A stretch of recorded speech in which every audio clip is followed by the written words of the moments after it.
So I just wanted to make this quick video because it's hitting my spirit after completing something I've been working on for a while. A huge manifestation block I have been trying to clear is the whole consistency thing. I have this very bipolar nature with everything where I go hard and then I don't do anything at all, or I invest intellectually in something and then I just don't use my brain for things, and then I get incredibly creative and then completely stagnant. And I've been trying to level myself out and integrate and automate things. And the reason I choose that word is because part of the angel signs that have been coming to me, I've had the word automate has resonated with me every time I've seen it, and something has hit my spirit.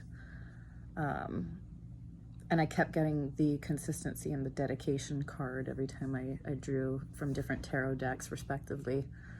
And I've been getting frustrated because there's a few big goals that I've been waiting on.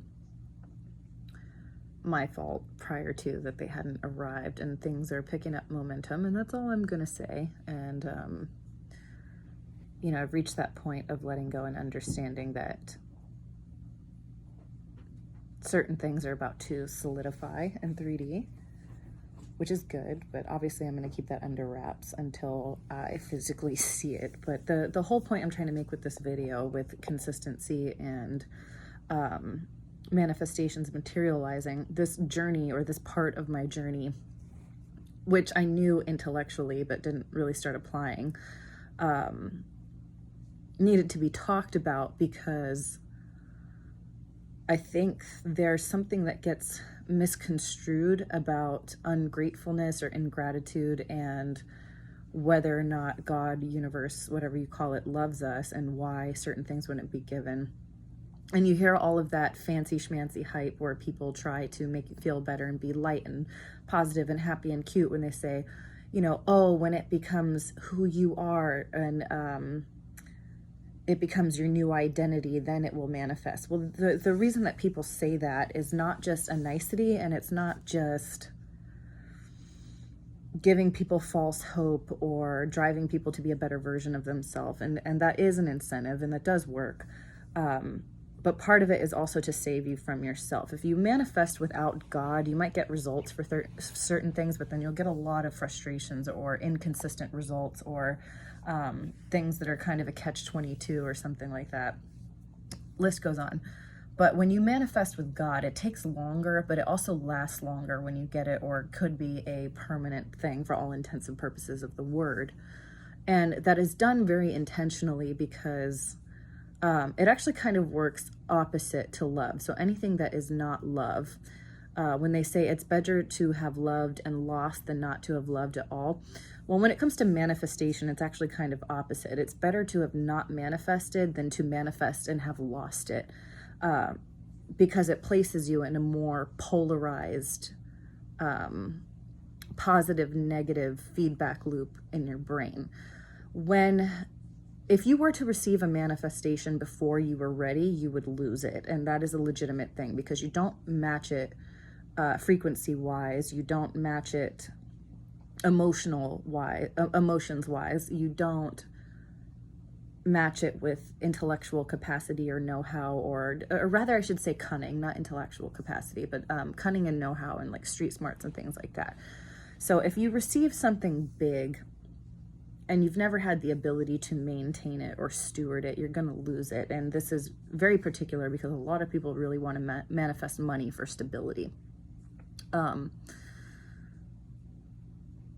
If you're not, in this particular context, a person who can handle money well, or know what to do if you were to get a large sum of money, or have a plan for where that money is going to go, or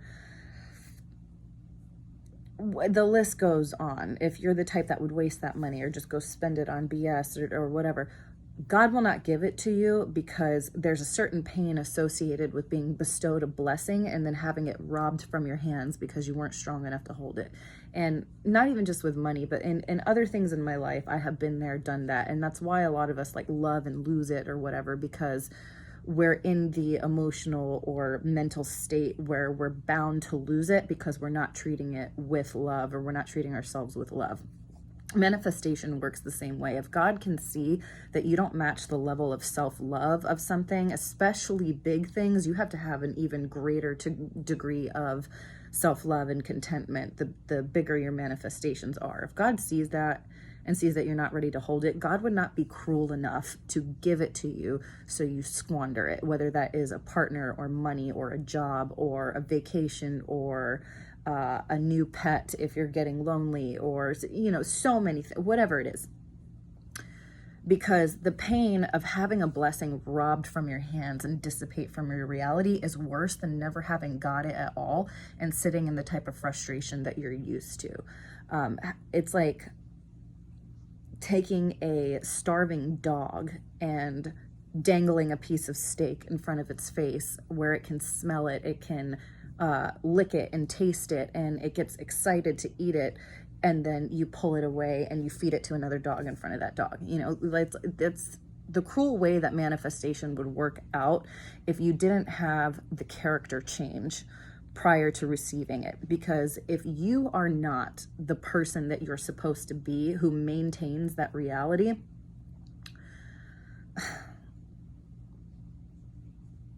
if you're an inconsistent person, you're going to have an inconsistent reality.